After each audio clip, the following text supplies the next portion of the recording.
For many years, CityClub has gathered each December to make sense of the prior 12 months, and we do subscribe to the idea that that is possible, making sense of it. And much of what makes this annual event special is that it is not tied to any one theme. Rather, it is meant to be a broad survey of the entire year past. And to that end, we always gather some of the most interesting players who were a real part of the recent mix. And that has always proved to be very informative, to hear the year refracted through some of the key news participants. So how should we think about 2018? What is there to learn? What did we miss? Who will we miss? Who made it happen and who is just getting started? Those are among our questions this afternoon. But we also hope today will trigger some personal thoughts for you as well. After all, it's not just how the year went, but it is how your year went. What are your headlines? What are your game-changing experiences from 2018? Those are relevant questions as well, because, among other things, you will hear personal reflections from our panel today. Indeed, that is the hallmark of the CityClub Year in Review, not just the political, but the personal as well. Now, as Ali said, before we start our discussion, tradition almost dictates that I offer my version of the year in verse. I started this practice several years ago and have been adhering to it ever since as I return each December as moderator. So once again, as best I can, I present the past year in rhythmic rhyme. Rossi and Schreier, McMorris and Brown, nothing quite like this year's midterm showdown. In Seattle, there were homeless camps, and yes, the WNBA champs. Facebook stumbled, Bitcoin tumbled, Sears Roebuck crumbled, and the markets rumbled. There was the heartbreak of a mother orca with her dead calf as the salmon food supply has dropped by half. A 737 MAX crashed, and Seattle's head tax got thrashed. There was Kavanaugh and the caravan. Jeff Bezos became the richest man. A royal wedding, tariffs spreading, the Mueller probe, unrest around the globe. In Olympia, as usual, there was politics aplenty amid clear signs of Inslee for Prez 2020. And finally, it was another year of adding local icons to the list of fallen, but none quite as big as civic hero Paul Allen. And that is my year in verse.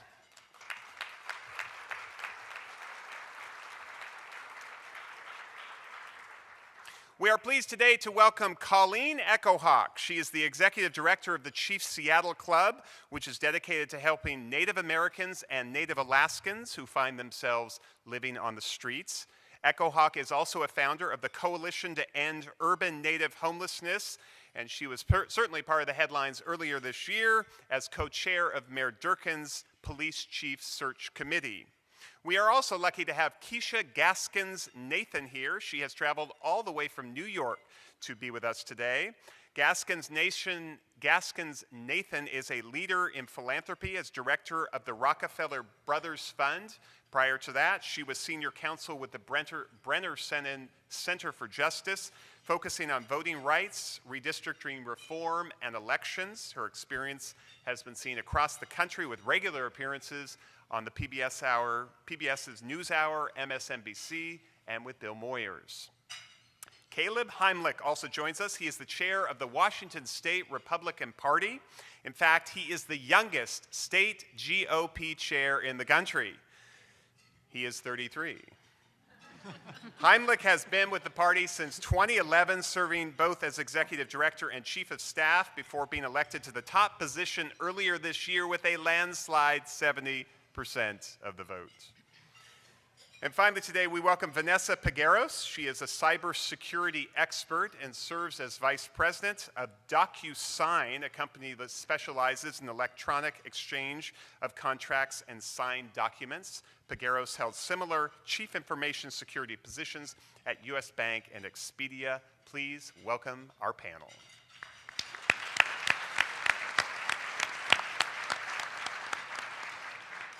We start this event each year with the same question, which always elicits an interesting response. I'm going to start with Colleen and go down the line. What were the top 1 or 2 defining moments of 2018 for you? Oh, that's an easy one for me. Well, number one, I'm very happy to be here, and I just want to take a moment to acknowledge that we are on Coast Salish territory. We're on the lands of the Muckleshoot and the Suquamish and the Duwamish, and I just want to lift up their stories, their traditions, as I begin today.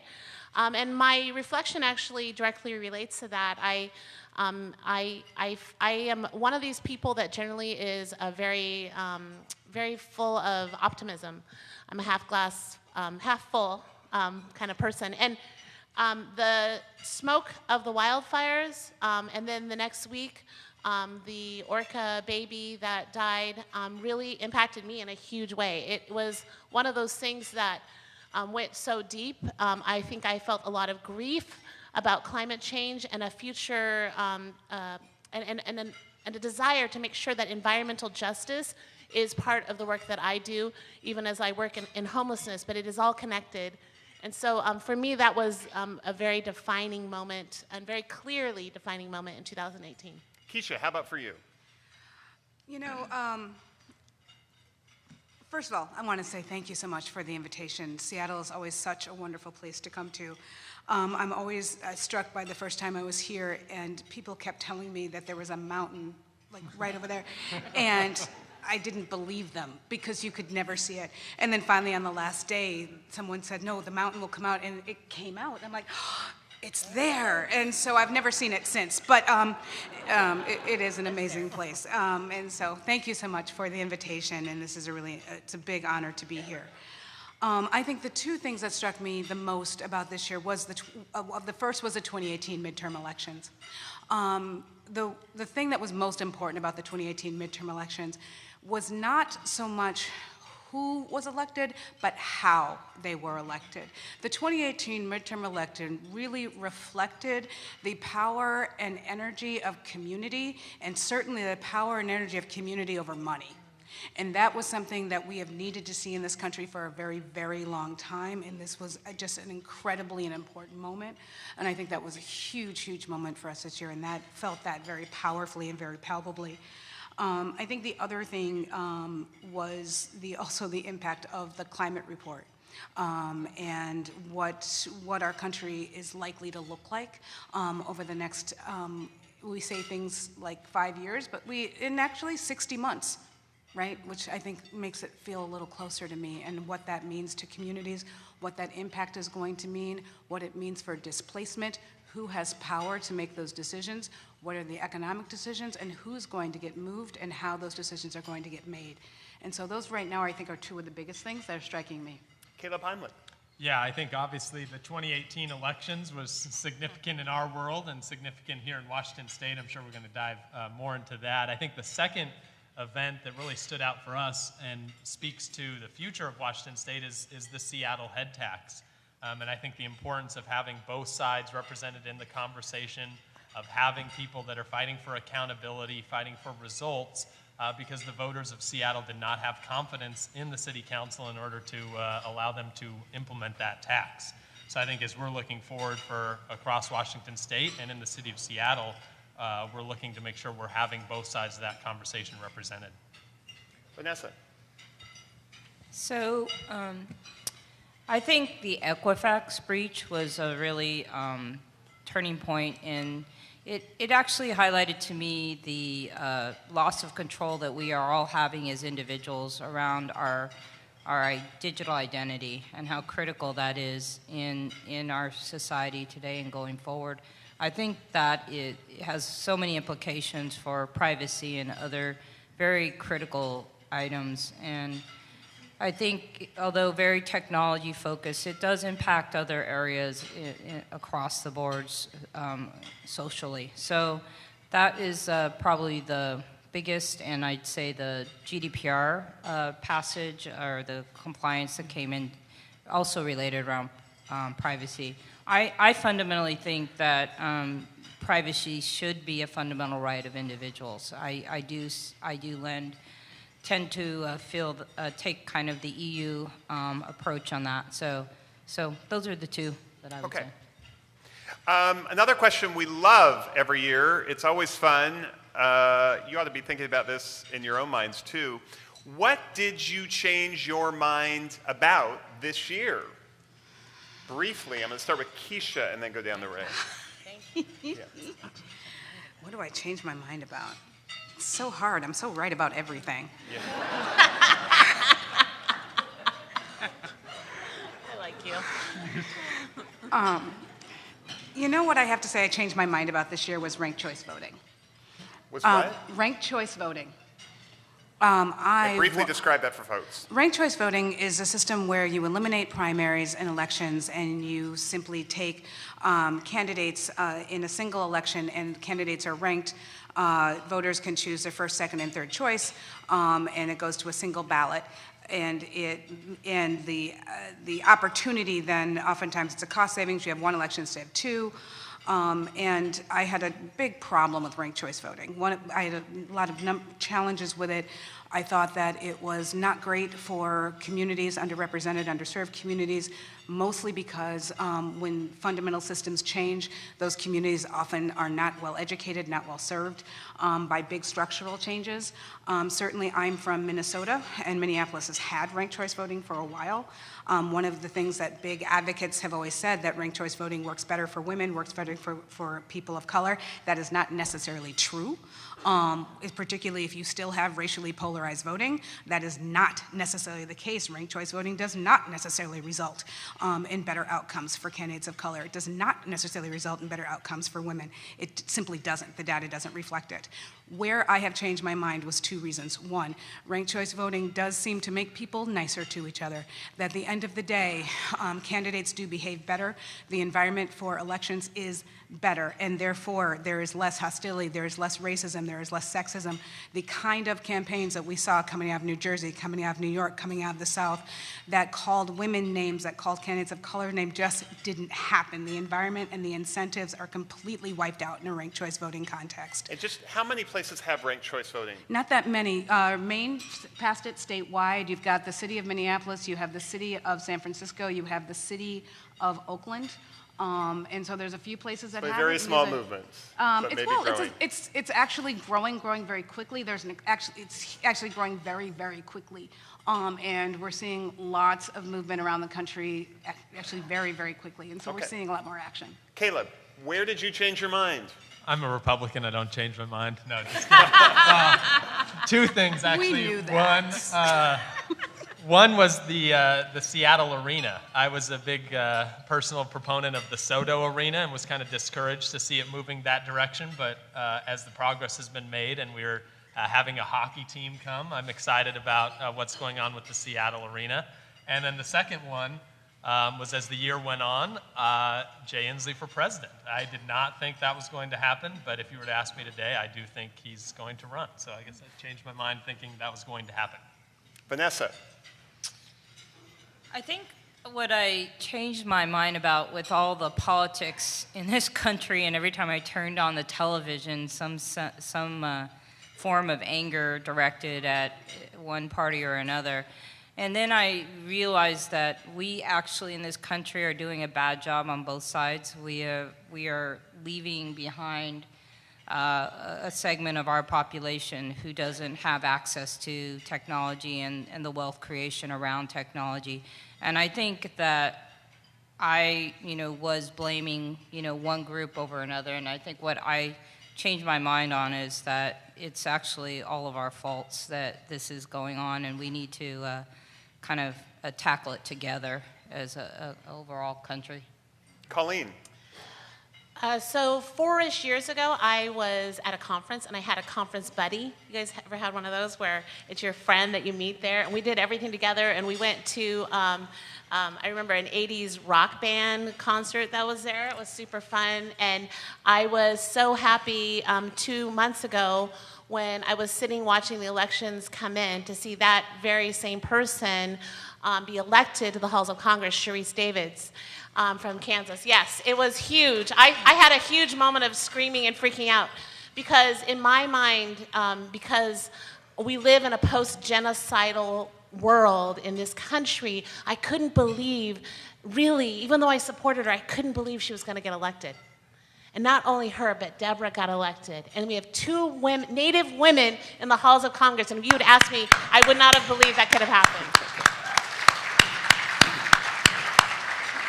Let me stick with you, Colleen. You work in the homeless service field, of course. There was much talk and debate this year about homelessness. There always is, though it seemed to take up even more space. Of course, there was that aborted attempt at a head tax. It seems the problem just keeps worsening and it eludes solution. Where do you stand on this? What do you make of where we're at on homelessness, and what's the right answer going forward?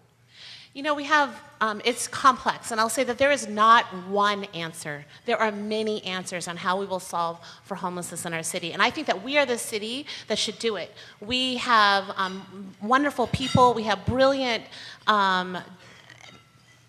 philanthropists that want to donate, but what we have to do is take it back to relationship. And I think that that was the problem with the head tax, is that there was so much negativity, there was so much misunderstandings about what the community, the homeless community needed, and there became just this huge fight that happened. And I think that what we need to do is really help our larger community understand the brilliant hearts and minds of our homeless community, understand the needs, understand how culturally specific we need to get, to remember that people of color are the most likely to experience homelessness, that 1 out of every 35 Native people who live in King County will become homeless or are homeless. And so we need to respond in a cultural way, and we need to understand that there is, that we have a responsibility to our relatives, and we can do it through knowing each other and by building good relationships. So I feel very hopeful for the new year.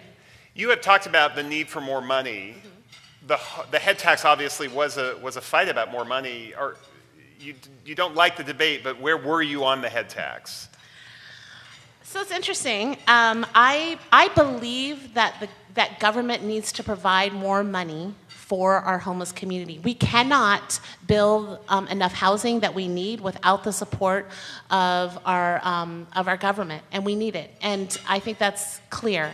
And I know that in my own agency, we have had so many wonderful corporate sponsors over the years. In fact, we have had more corporate donations than we ever had government donations. So that's something I had to take seriously and just recognize that, yes, Amazon and Comcast and Starbucks have donated millions of dollars to our homeless community. And again, it goes back for me, it's like, well, let's build those relationships. Let's help each other understand what is going to be effective. And I will say that one of the things that deeply troubled me about the head tax is this idea that our providers are not accountable. Our providers in this county, in this region, are incredibly accountable. They do things they provide for people in such incredible ways with hardly any dollars. And I'm telling you, it is very hard to work in homeless community and with the homeless community because there's resources are not there, and you feel helpless all the time. And our advocacy provider and our homeless providers are incredible and do amazing work. Okay, Caleb Heimlich, the 8th Congressional District.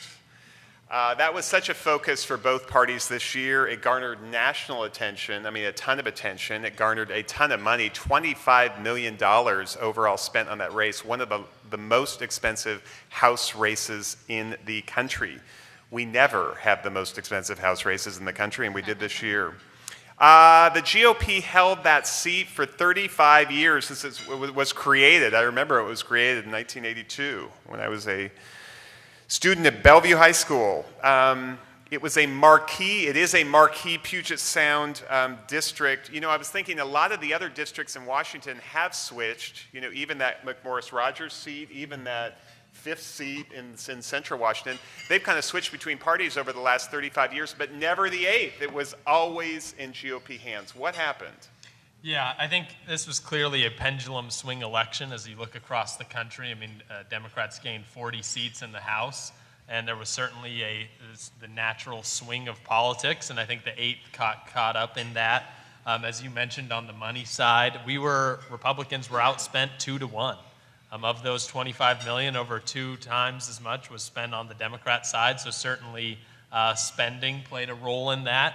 I think that there's no question that Republican, the brand, was struggling in the suburbs as you look at a lot of races across the country, and certainly that played a part in the 8th of we were losing in the suburbs, and those are areas we can't afford to lose, and especially not in the 8th. I think ultimately that's not a liberal district. It is really a swing district, so it'll be interesting to see as we move forward if that swings back in 2 years. But as you said, the 3rd swung in 2010. It went from being held by Brian Baird, a Democrat down in Southwest Washington, to Jamie, a Republican. The 5th swung in 94. Even the 4th, Central Washington, used to be represented by Governor Jay Inslee. And that swung in 94, and then obviously his career has continued. But so I think that some of that is just the natural momentum of politics that things swing back and forth. What do you, just briefly also, you lost some House seats in the legislature in Olympia and some Senate seats. I mean, was it just a bad year for Republicans? Yeah, I think there was a silver lining for us is, look, after the August primary, we were in danger of losing over 20 seats in the state legislature, which really would have been a big blue wave here in Washington state.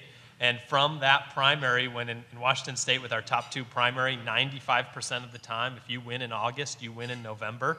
And so Democrats were ahead in 20 seats in the state legislature. By November, they ended up winning 10. That's almost exactly what happened in 2010. In 2010, Republicans gained 9 seats in the legislature and picked up a congressional seat. And so that's what the Democrats had this year. I think, again, it's kind of the natural pendulum swing. I think moving forward, it's going to be interesting to see how the Democrats seek to govern in Olympia. Obviously, yesterday, Governor Inslee introduced his proposed budget with $3.7 billion in new taxes. I still believe, and the data shows, I think, that Washington state is a generally fiscally conservative state. Our voters are averse to taxation, so it'll be interesting to see how those elections play out over the next 2 years. Vanessa, it was a pretty bad year for big tech.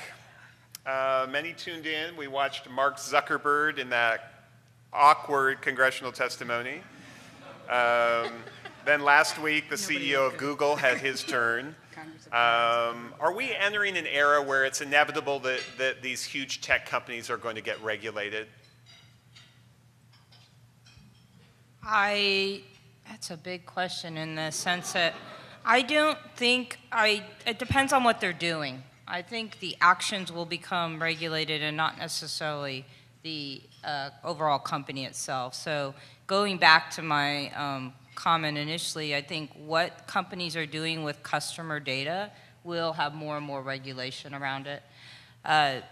Getting the outright permission of customers to do that is something we're going to have to, companies are going to have to work with. And being, I guess, a little less creative around all the different marketing opportunities with data without getting that permission. So I think all of those things are going to be much more regulated. And I think, you know, even like things like Microsoft has requested some regulation around facial recognition. I don't know how many people are aware of that, but they are actually saying we need to regulate this. So I think in some ways, I don't think holistic overall companies, I'm not sure that you'll see like a financial services kind of cut across all tech in terms of regulation, but I do think depending on the nature of what they're doing, they will be regulated. And then just a brief follow-up on privacy and breaches. You talked about one big breach this year, but we have many others. I mean, Marriott had a big breach. Are we at a Marriott? We are at a Marriott. Marriott had a breach. You know, there have been a lot of breaches this year of customer data and privacy. Is that just what we're in for? Is that the new world, or is there any way to prevent that? Unfortunately, I do think it is for at least the next foreseeable future. I do think that breaches are going to continue, and the main reason is there's so much money to be made by these. The cybercrime is a complete economy with a supply chain, it's a global economy, and there's so much money being made. If you think about anything in human society that we've tried to stop that made a lot of money, we have been largely unsuccessful at that. So I think that it will not stop. And as long as people, I kind of say we have to look at why are people hackers. Maybe they're Eastern Europe. You have these highly educated people who literally get out of college and can't get a job. So they end up turning to the one means they can. I'm not saying everybody, but it's probably true in many cases. They turn to a means of financial gain that is supporting their families. That is, they're just trying to survive. And I'm not having empathy for them in the sense of I think that justifies what they do, because absolutely I think we need to continue stopping them. But it is the human side of it as well. And they're not always the evil persona. They're maybe just human beings that are trying to survive in a very difficult global economy. So again, does not mean I'm not going to try and stop them, but it's bigger. Keesha, your domain of philanthropy is really about giving to civic action and encouraging democracy. A lot of us think of funders as giving to social services. Are you? How big is your piece of it? And is that growing? And what are you trying to do? Trying to fix democracy. So as you allude to, our portfolio is not about direct service. It is about democracy and advancing democracy and democratic reform. And one thing we are seeing are a lot of organizations, a lot of other philanthropic organizations saying, if we care about education, if we care about healthcare, if we care about these other institutions, we have to start thinking about our democracy. Really looking at and feeling like our democracy is broken, feeling like we have, when we've got the majority of people caring about gun violence and gun control and still not being able to make a change, the majority of people saying we want better health care and not being able to make a change, and having this massive disproportion between what American citizens care about and what's happening with our policy making, and having that be out of whack, we're seeing a lot of folks who care about funding in these policy spaces saying, look, fundamentally, what do we need to do? What do we need to address around our democracy? And so a lot of our work is around looking at some of these democracy and democracy questions. Like what? Give us an example. Well, and I'm about to. Okay. But I was about to say, one of the challenges is what often feels broken about our democracy is kind of the way it was designed, right? One of the problems is people say, oh, well, we have to fix redistricting. It makes our democracy broken. Redistricting isn't broken. That's the way it was designed. It was designed to hold and control power in the hands of very few people. Our electoral college was a compromise designed to hold power in slave-holding states. It was designed to do a very specific thing. It's doing it. It's working. We have to fundamentally think about what kind of country we want, what kind of systems we want to see, and make specific changes and reforms to advance that kind of country. But to suggest our democracy is broken because it's working as it has always been defined to serve the same people it has always continued to serve might be an error in how we're thinking about our structures and our infrastructure.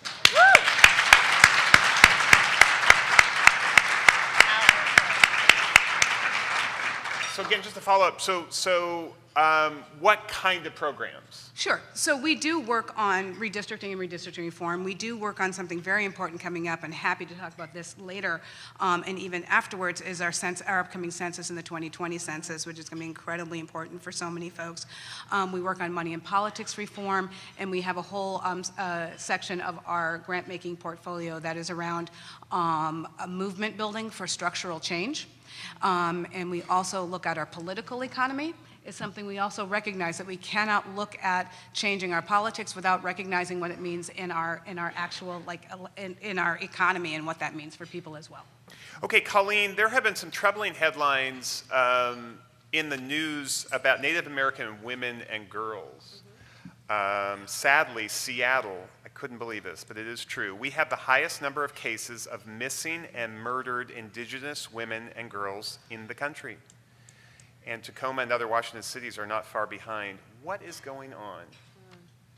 Well, I'm really grateful. I was not at all expecting that question, but it's deep and it's important for us to recognize. And I think that it goes back to what Keesha was talking about, these structural systems that have been set up for my community to not succeed. And we know that since 1492, Native women have been treated poorly. We know that Native women have been treated as sexual objects, have been treated with incredible disrespect over and over and over again, even with national policies that forced sterilization on Native women as in the 1970s. So it's a very, very recent amount of trauma that has been inflicted on our community, and that is reflected in this data that is coming forward right now.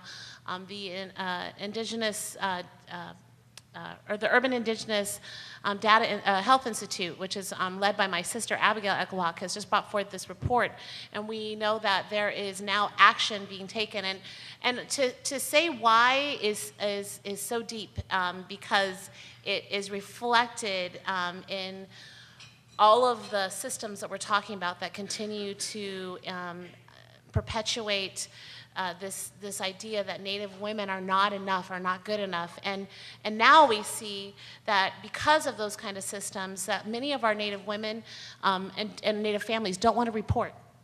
Because for one statistic, we are the most likely to be shot by the police. We are the most likely to not receive Western medical services that are needed. So those kind of things cause our community to not want to report.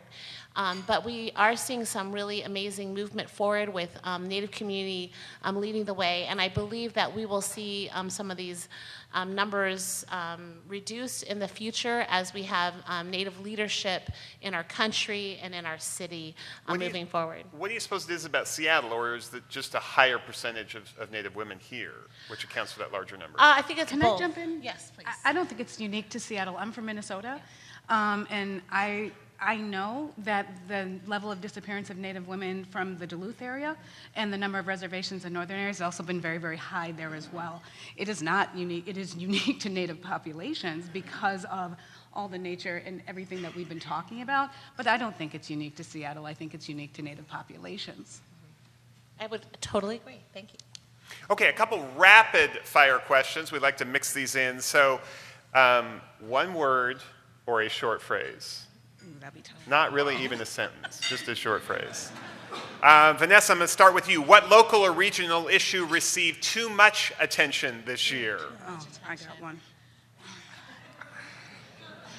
Elections. The elections. Okay, Caleb. I was going to say the big blue wave, is specifically in Washington State. Keesha.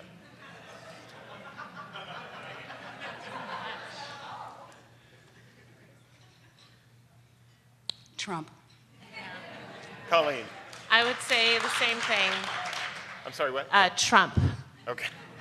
Okay, let's start with Caleb and come down this way. What local or regional issue didn't get enough attention this year? The opposite question. It's hard to answer really quickly, but I'm excited about what's going on in Pierce County with a Republican county executive, a bipartisan county council, where they, I think, are addressing some of these issues in a positive way. A little more than a sentence, but but good point. Keesha. I'm going to pile on, I would say, all the affirmative community efforts going on around the country that are responding to the things that we're seeing in this country have not gotten the kind of responses that we've needed to see. Colleen. You know, one of the things I'm really excited about, and I don't think people fully recognize the significance, but we have incredible Native leadership in the city. We have Deborah Juarez as City Council. We have Denise Juneau as a Superintendent of Seattle Public Schools. We have Zachary Day Wolf, who is on the Seattle School Board. And so Casey Sixkiller at King County is a COO of, at King County. I mean, to me, that's huge. I think that when we hear, when we see leadership from the most marginalized group in this country, I mean, what can happen? I mean, our voices have been so diminished and pushed down for so long. I'm so thrilled to think about what the future will look like with that kind of leadership. Okay. You're breaking my rules. I'll help you out. Okay. Vanessa's going to save us all. Let's start with Colleen and go that way, briefly. Wait, Vanessa. Oh, I'm sorry, Vanessa didn't get it. I was trying to help you out. I'm sorry, yeah. What didn't get enough public attention? Climate change. Okay. Right on. Yes. Okay, Colleen, what did the Kavanaugh hearings mean to you? Briefly. Oh, God, briefly. Well, let me say that I was watching them with my 2 children, which was a mistake. It continued to remind me that women aren't listened to. Keesha. It just broke my heart. Caleb. I would say we need a process to better evaluate these situations. Vanessa. Marginalization. Okay, let's start with Keesha and go down the line. 1 or 2 words to describe your Facebook news feed this year. Depressing. Depressing. Can you pull your mic a little bit closer? Oh, Keesha? sure. Yeah. Okay. Caleb, what's your news feed like? Angry? Vanessa. Logged off. Colleen. Full of beautiful Native women. Right on. Vanessa, starting with you and coming this way, extending the scope here, what would you say is the greatest top-of-mind threat facing our country today?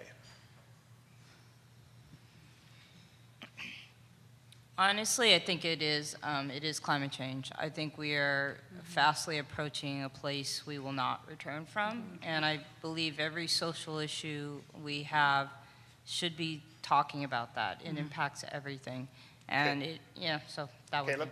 I'd say political polarization and the anger. Keesha? Economic instability. Colleen? Climate change and the lack of desire for environmental justice.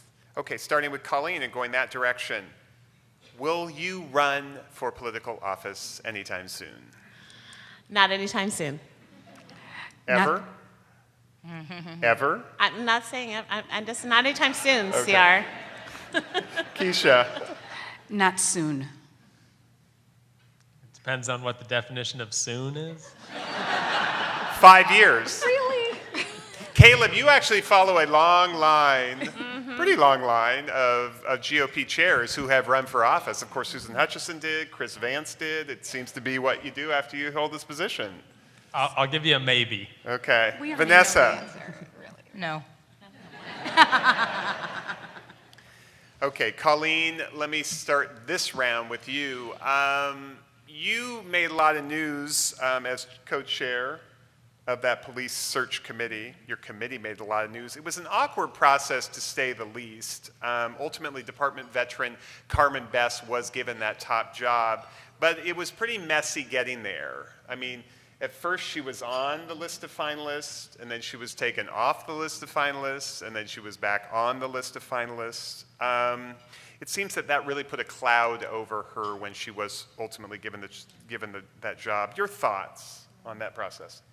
Well, first of all, let me just say that I just deeply believe in Chief Best. I think she's an incredible leader, that she is going to be leading the way in police reform. And I think that, we learned a lot about our community, and we learned that our community cares and wants to see an African-American woman in the Seattle Police Department have the lead position. And to me, that's huge. That says a lot about who we are as a community, and we're one of the first major cities to have that opportunity to be led by an African-American woman. I think I learned a lot in the process. It was a very challenging process. One of the things that I learned as I got to go around the country and interviewed our different candidates is that in our region, we truly are the leaders of police reform. And that was, in some ways, very disheartening for me, because I know and I experience the discrimination that has happened here with our own officers. And so I have further committed myself to working with our officers, to knowing them, to inviting them into my own organization, and making sure that we continue to be, that we find ways to continue to go down the road of police reform and once again lead in this city. It seems that part of the problem was there was this tension among your colleagues about whether there should be an outsider or an insider. Yeah. And anytime these big positions come open, whether that be City Light or Seattle Police Chief or SPU, it seems like there's always this romance that the outsider is going to be the right person at the expense of an insider. Yeah. Was that tension there? That tension was definitely there. It was really hard to think about, like, is the insider going to continue to go along with some of the things that have been embedded in the police department? And that's a reality. We have a very strong police guild who, they just negotiated their contract. And that is interesting. I'm also a member of the Community Police Commission, and I was very strong part of that of a unanimous decision to say that we did not support that contract. And there was a lot of reasons that went behind that, and it made me go back to that question: is if we have an internal candidate, what was that consequence going to be? And I will say that I have so much respect for Chief Bess and believe that she is our best leader as we continue down this pathway towards police reform. Okay, Caleb, you talked about polarization. It seems like in this election, what happened in Washington happened in all kinds of states, which is the redder areas, like the rural areas in Washington, got redder, and the bluer areas, suburban and urban areas, got bluer. We have this east-west divide that seems bigger than ever. How do you bridge that? I mean, how do you get elected leaders who are chosen among a polarized electorate? How do you get them to both represent those poles and extremes, and yet get into a legislative situation where they need to work across the aisle? If I knew the exact scientific answer for that, I could write a book and make a lot of money. But I think for all of us, I think some of it starts personally with reaching out and getting to know people that don't think like us, don't agree with us on everything, and kind of building that bridge that I think at the end of the day, a lot of us want to see similar results in our communities. We just may come at it from a different angle, but I think that having a healthy dialogue is very important in that. I would say in Washington State, generally, I'm very proud of what we have accomplished in the past, how Republicans have worked with Democrats. There's been a lot of bipartisan efforts, and I think that speaks well for our state. I mean, even most recently in the headlines was after Initiative 940 passed on police reform. You saw Representative Brad Klippert, a Republican from Eastern Washington, at a press conference with the supporters of 940, even now talking about amending it and making it more palatable for police officers and other things. So it's a great example of how we can work together that will address these difficult problems and find solutions that bring people together. So maybe it's not as bad as we think. I think in Washington State it is not. I think I would say that I think, and ultimately it all comes down to, can we sit across the table and have a conversation with each other? Can we find areas where we agree, and then can we move forward?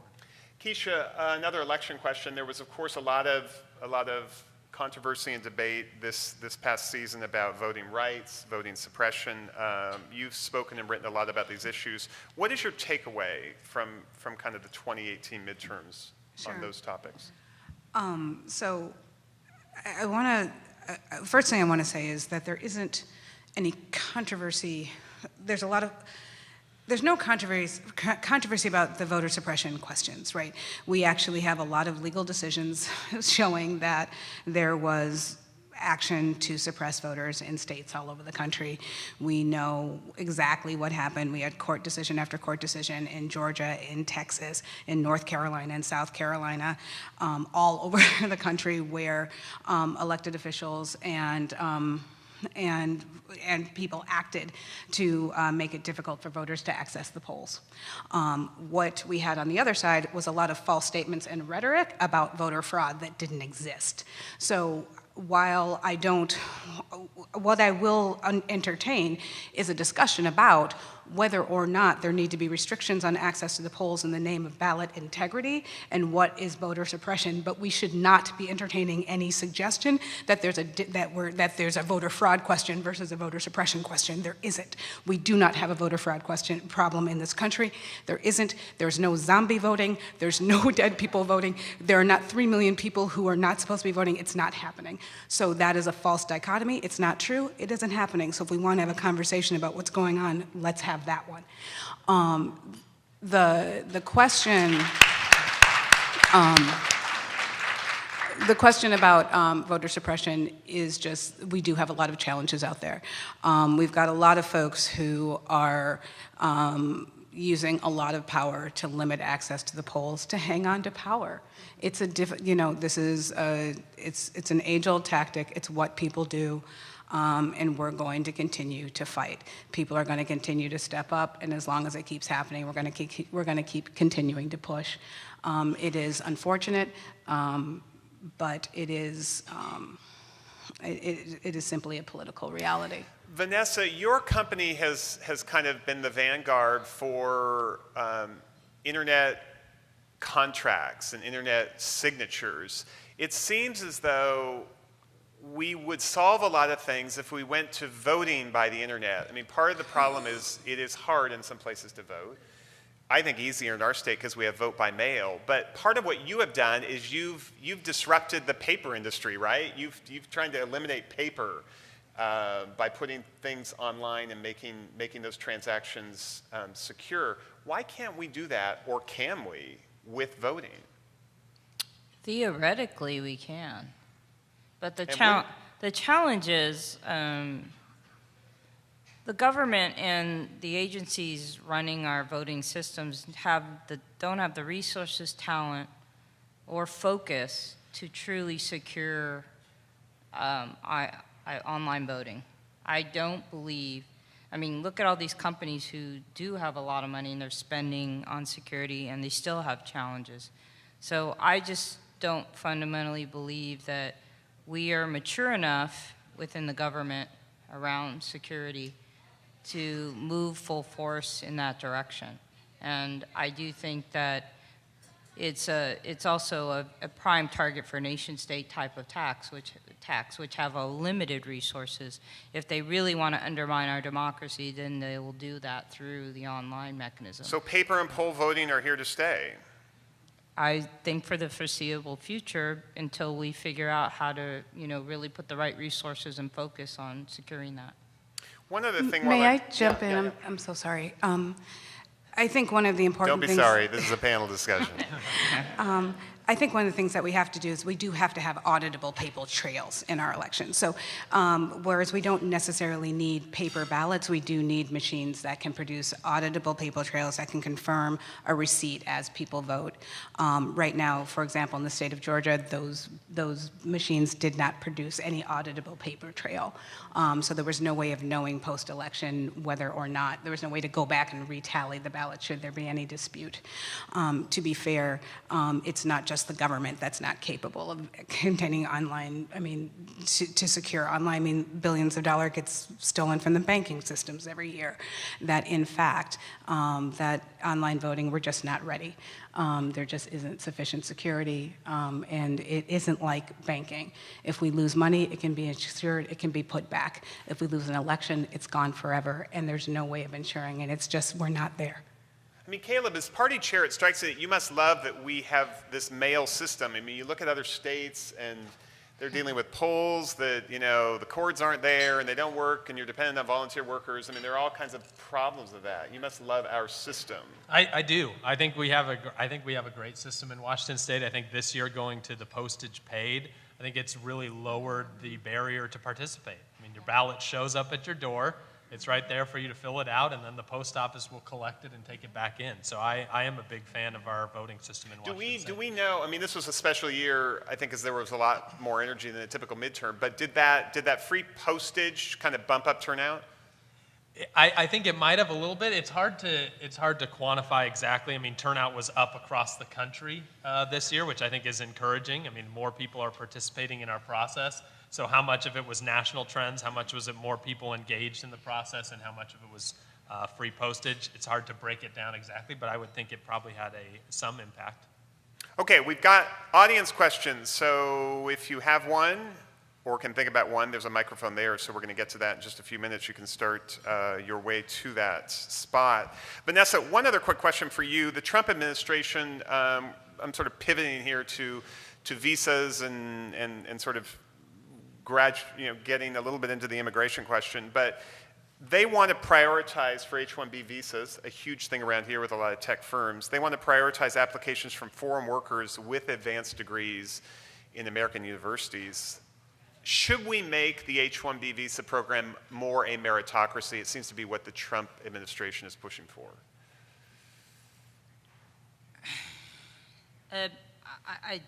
Immigration is complex, and I do not. So I'll give you an example. I'm third generation Mexican. I'm the first person to graduate from college in my family. And I think that my contribution at this point, I graduated from Berkeley and Stanford. I mean, my contribution to society could not be measured. If we are going to just base letting people in the country based on what we believe they are qualified or not, you never know what you are actually not letting into this country. It could be our next great leader. It could be a great, somebody who invents something. I just have strong feelings that you can't just decide that this person's good enough and this one isn't. That being said, companies have real labor shortage and skill challenges, and I would say that we need to continue to invest in education. There are a lot of very high potential people within our own country that are still, this whole middle America, we have all these individuals who don't have the skills to thrive in our economy. So I do think we have a lot here, but I also think that we should keep it open to, bringing in other talent as well. So I think trying to somehow close the funnel on immigration, and I think you need to control and need to have a system, but I think we need to streamline our approach to helping people become legal citizens if they desire that.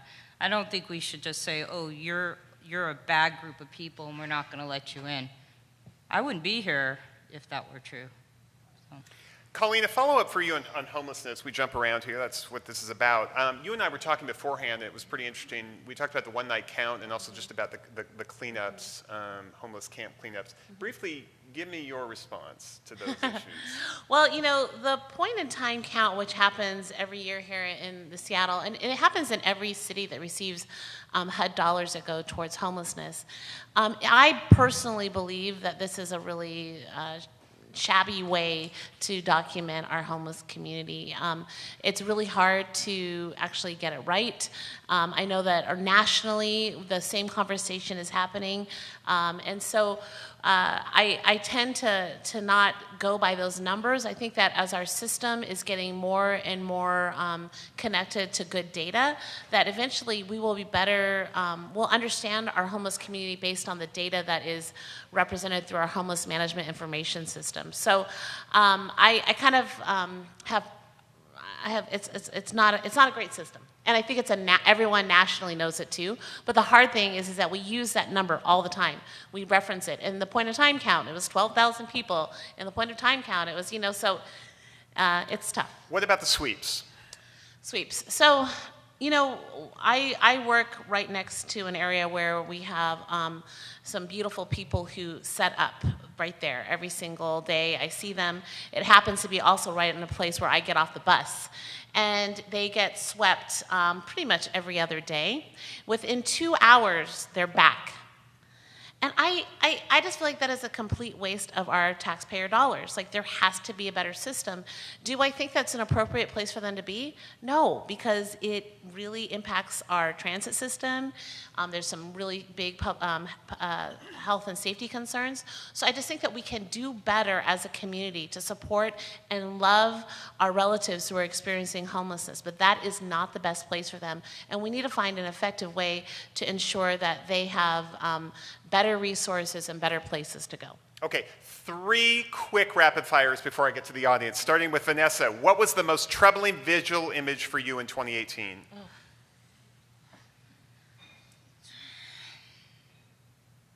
my gosh. It's hard to say, but I would say it really hit me hard with the dead baby calf orca. That was really hard. And then I'm going to ask you about the most positive, so you can start Okay. thinking about that. Caleb, most troubling visual image. I think it was the violent protests that we're seeing, and that's happening in this country, that we're attacking each other physically. That's discouraging. Keesha? Tear gassing of children at the border. Colleen? Trump. The most positive visual image of 2018. Vanessa? I think seeing the graphic in the midterm elections and getting some balance back into our political environment. Caleb? I would say the George H.W. Bush funeral and kind of the celebration of what politics can be in this country. Keesha? +1 on Vanessa's. I already referenced it, but seeing Sharice Davids win, that was amazing. That CNN ticker was awesome. Okay, and then one final thing before the audience, and this is a little more personal, and we do this every year. What is a book, a film, a piece of art, piece of music that you remember most this year, and why? Let me start with Colleen. Oh my gosh. It's a poem by Tanya Widener that has been put into a song that I've listened to like a million times. And basically it talks about how our ancestors and my own ancestors, I come from a community where we were once 15,000 strong, the Pawnee Nation, and we were, in 1910, in the census, we were only 600, and I'm a direct descendant from them. And I listen to the song often that talks about how our ancestors are pushing us forward in Native communities so that we can fight on behalf of our Native community and all people. So that's the one that has been in my head. Keesha? So there's this book called Emergent Strategies. I don't do much art, and I don't even read much fiction. But it really talked about the ability to be relational in the work that we do, and how to engage in space, in bringing your whole self to the work, and how it's so important to while you're bringing yourself, to also allow yourself to heal, and bringing all of it together at once. And I think that for so many of us who work so hard, particularly as women, it's so tough. And I think Emergent Strategies really talked about why that matters so much, and how we do our work, and how we bring ourselves into the world. Caleb? For art, my 5-year-old son draws pictures, and so seeing those certainly has a personal impact. But I'd say big picture, I was just in Washington, D.C. this week, and going to the Lincoln Memorial and the Jefferson Memorial, and kind of just being reminded of what our country is about, and the process and the struggle that we've gone through, but that we're going to continue, and we can succeed if we're working together. Vanessa? I'm going to give a very unintellectual one, but it's A Star is Born. The movie was good. Oh, it was so good. I love it. Can I just add one more quick thing and it goes back to the image too. Michelle Obama's portrait. Obama's portrait. Life-changing. Yes, Seeing that little girl like looking up at her, and I appreciate your comment about the Lincoln Memorial. However, to me, that one is life-changing for little girls of color, for my own daughter, for the kids that I see and I work with. Like, to have that kind of representation is life-changing, and I'm so happy. Yes. Mike. So my question is for Keesha. Yes, ma'am. This past election, the state of Michigan passed an initiative that changed how they do redistricting. Yes. Would you comment on that, and particularly to what extent do you see it as a model for other states?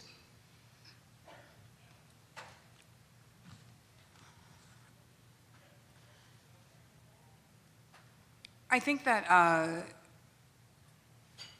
I'm loath to say any particularly one model is great for every state. I think one of the challenges is so much of our political work is around our political culture, and it really has to work for where you are. For example, New York passed a reform that is almost the same as Ohio, right?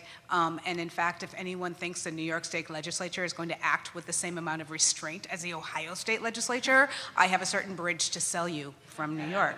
And so I think that the reform proposed in Michigan, I think, will work for Michigan, and it is my hope that there are more states that actually take up the ballot opportunities and do more around the independent work. But we're thrilled to see it, and we're thrilled to see as many states. There are only 26 states that can use a ballot measure, but of course, we're happy to see it. Yes, sir. Hi, Jay Ivanovich, Director of Marketing for King 5 Television. One of the defining issues this year in our industry was the attack on a free press. So, Caleb, I'll start with you, but I'm interested in the entire panel. Attack on a free press. What are we getting wrong? What are we truly getting wrong? Because I believe we've produced some of the finest journalism this year, but I'm also interested in the solutions to really make sure we restore trust in every single community. Yeah, I think as I've talked to people, certainly in Washington State, I have a great deal of respect for our journalists here and everybody we've interacted with and everybody that I've acted with. So I think as we talked about on the legislative front, I think the press serves as a model here as well, and that relationship with politicians and people running for office is the view that we've got to be reporting truth and fairness. I am not nearly as involved in the national thing, so I certainly don't think that's healthy, what the dialogue there is, because I do think at the core, our process, our democracy depends on a healthy level of respect for those institutions, and I think the press is one of those crucial institutions. Anyone else on the press? Briefly. Yeah. So there's, I feel like there's a couple, I think there's sort of three lines of issues around press and journalism. I think one, there's the idea that there is a business model problem with journalism, that there simply isn't a good business model right now for journalism, and it's being undermined by social media and how that works, and so that's in and of itself a problem, and that has resulted in just the hollowing out of particularly local media. State capital coverage is so, I mean, it's just been so undermined, and that inability to get local news into local communities that's meaningful is really, really tough. So I think that's one big one. Two, the other place that's being hollowed out is the center right. And so that means we actually are seeing a lot of false dichotomies and not a lot of real dichotomies. And so we're having a real problem to get what are the fair and balanced questions, which means we're getting a lot of asymmetry in the public conversations, which is leading to the third, well, it doesn't lead to the third problem, but it actually, I think, gives a lot of opportunity to the third problem, which is something that's coming out of our administration, which are unfair attacks on our press. And that is actually behavior that is authoritarian. And I wish I had another word for it, but there just really isn't. That is behavior of authoritarian government, and that's something that we're seeing in places like Turkey, it's places we're seeing like Brazil, and unfortunately the United States is lining up with that kind of behavior. And so we're having these legitimate problems with, I think the press is suffering from legitimate business problems in terms of how do you actually run and finance the press. And how do you make this work while actually being attacked by the government in power? And at the same time, the issue that says, how do we have a balanced public discourse when there's a whole sector of the discourse that is absent. We have a clear far right, we have a clear center left, we have a clear far left, and there is a center right space that just isn't there. It's not that, oh, it's not being funded. I mean, it's not there. And we're missing an important part of the discourse when we talk about moderate right discussions about issues and orders of the day around taxation, around the economy, around the environment, around issues that really allow us to have meaningful discussions. So those are my thoughts. Okay, time for a few more audience questions. So if you want to make your way to the microphone, please do now. A couple more quick rapid fire, starting with Colleen. What headline absolutely shocked or floored you this year? I guess it would be the continued headlines and of all of the women that have been abused by Donald Trump. Keesha. I don't know that there are that many. I think the number of headlines I had to question whether or not they were real or whether they were The Onion. Yeah. Caleb. A recent one for me that kind of shocked me was the protests in France and what we've been seeing over the last couple weeks there related to gas prices and the civil unrest there. I was caught off guard and surprised by those. Vanessa. I think it was the election of the new, I guess, president in Brazil, and I think about the heart of our environment, the Amazon, and all the horrible things that I think that is going to entail for our global environment. And so that was like shocking. Another quick question, starting with Keesha. What happened this year that keeps you optimistic?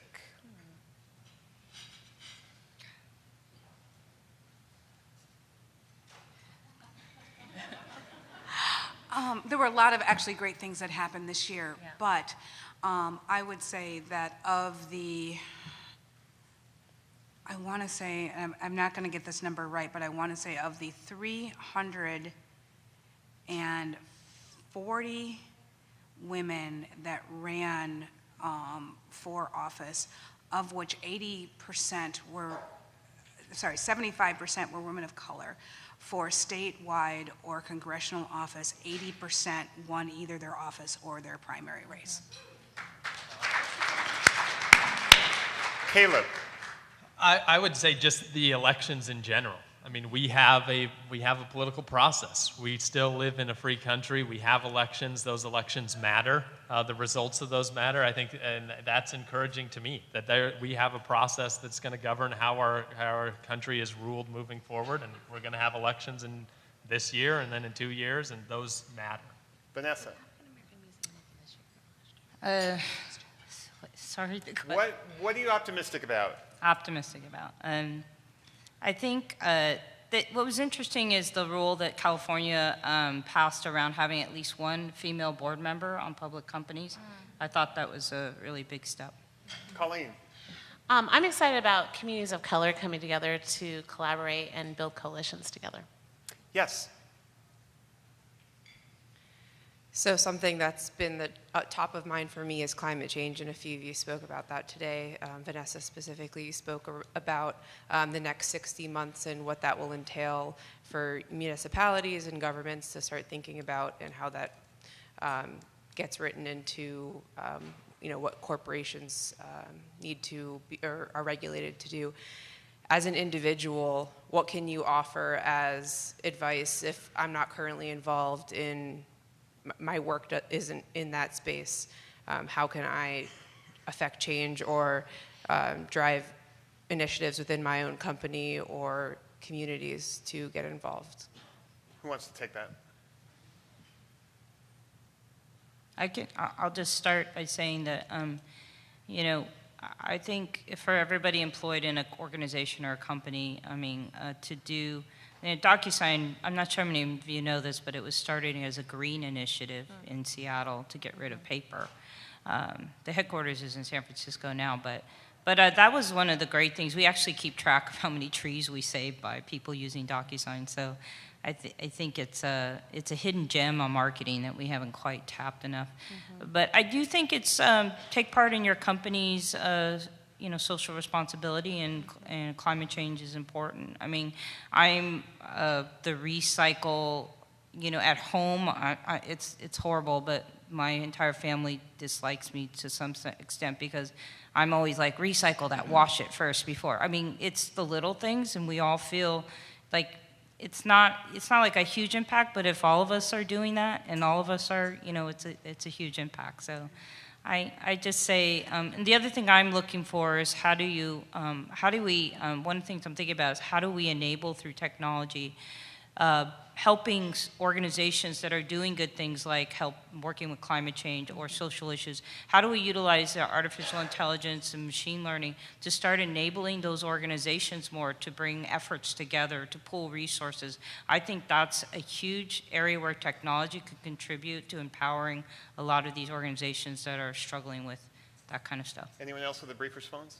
Yeah, we have a sustainable development program at the RBF, and if you have the time and capacity, one of the things to think about is the biggest emitters of carbon are big buildings, large buildings in urban areas.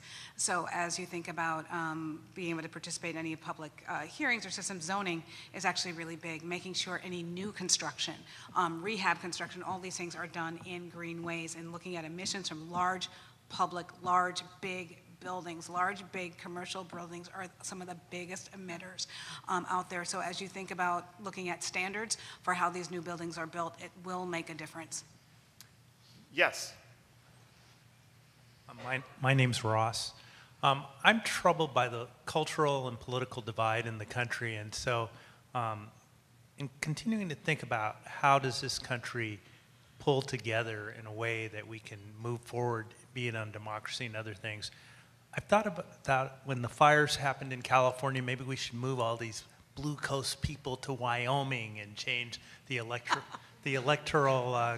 vote and such. But I want you to put your thinking caps on for a second and think, is it time for the United States to actually separate? And should the kind of coastal blue communities become one nation?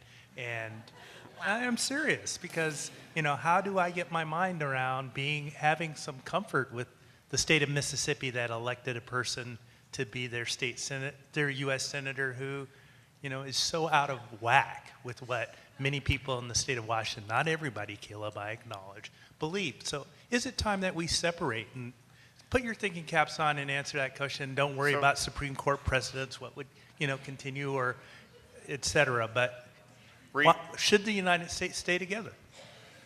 Reaction to that redistricting proposal? Anyone? Should the South secede from the Union? It's not an unfair question. I mean, following the 2018 election, there is only one state with a divided legislature. That's Minnesota, that has a Dem Senate and a Republican House. Every other state is all red or all blue. Every other state. There's only 13 states that have a governor that is of a different party than the legislature, and of those 13, 3 of them have a supermajority, and there's 2 states, Wisconsin and Michigan, that are looking to create supermajorities where there isn't one. So we don't have there's not a lot of indication that we have a lot of states that have a lot of mutual and shared interest in how we govern, but the fact is none of these states were won by landslides. So what you've got is a lot of 49% of people very unhappy in these places where you've got huge governance by one party or another, which suggests to me, no, that's not a place where we're looking to divide, right? This is a place that says people that we're very divided in our ideas, but we're very closely divided. And we're very closely divided around cultural ideas, how do I say this? The ideas and principles that pull us apart, our problems, when we do the surveys, what we hear is people are very concerned, and this is like working class whites, working class blacks, and who vote very differently, right? And they're concerned about education. They're worried about drugs in the communities. They're worried about their children making less than they made. They're worried about all these things. And when they're talking about what they're concerned about, they don't sound any different than the other, which tells us that the problems aren't politicized, but the solutions and our politics are. And so how we think about defining our solutions in our politics is actually, to me, more of the solution rather than saying we are so divided and misunderstood. The fact is, what we are seeing is gross political instability, gross economic instability. So when Caleb talks about, oh, this natural swing, these swings aren't natural. These kinds of swings are happening. I mean, what's happening is we're seeing like economic swings. People's economic stability is moving at a rate, it's been increasing since the 70s. And now we're seeing from year to year, more and more people seeing their salaries move between 30 and 50%. Right? People don't know what's happening. They don't know how much their money they're going to have from year to year. They're closer to being homeless. Like, these are real questions. And when these kinds of things happen, people contract, people get scared. And when people get scared, people get mean. And it is, I mean, this is a reality that we're living right now. And the political, I know, I'm so sorry, but the political solutions that we're thinking about, I just get so scared that somehow the idea to these problems are somehow that we divide ourselves. Right? We know that the solution can't be divide ourselves. We see what happens when we try and divide ourselves. We know that the solutions are something different. So no, I cannot believe that the solution is to break apart. Any others on this? But, sorry. I think we need to hug each other more, actually. I mean, I'm not a big hugger, but yeah, kind of. Okay, we'd like to close out on the same two questions. And unfortunately, we've run out of time for the audience, but these are the two questions we want to ask you briefly. 20 seconds max. What is your biggest priority for 2019? Vanessa, personal or professional? I personally am trying to figure out how do I bring together all my experience in networking around technology and really launching some serious efforts around climate change. I mean, that is, to me, such an important issue, but I am trying to figure out how I reconcile that with my background and everything else. But that's something I want to work on. Caleb, your personal and professional priorities. I'd say our personal and professional are kind of linked this year at the State Republican Party. We've got a real focus on promoting civility and dialogue, and I think it's a lot of what we've been talking about is having more community meetings where we have people that are from different backgrounds, different maybe concerns, different economic statuses, but we can have that dialogue and have people talking together. Keesha. To live our values in the context of understanding what are the structural reforms we need to see and build for this country. Colleen. Continue to raise the voices of our most marginalized in our community, our homeless community, build housing, and hang out with my kids. And finally, a prediction for 2019. We'll start with Caleb and then go around the circle. Just any prediction? Any prediction you want for 2019. Well, the Mariners are not going to make the playoffs. I think I'm pretty safe with that one. That was way too easy. I think politically, the Seattle City Council elections are going to be very interesting. Keesha. The impact of the tax bill that was passed in December of 2017 is going to hit the states in very real ways, and we're going to see some very serious impacts in terms of austerity in 2019. I believe that we will have to make some serious decisions around how we support our homeless relatives in 2019. I think cyber warfare is going to become much more of a common, something brought, obviously governments are dealing with it already, but I think it's going to come into the light of the average person, and it potentially could impact them. We're going to have Allie come up and close us out, but before we do that, it was a great discussion. Please join me in thanking our guests. You guys are awesome.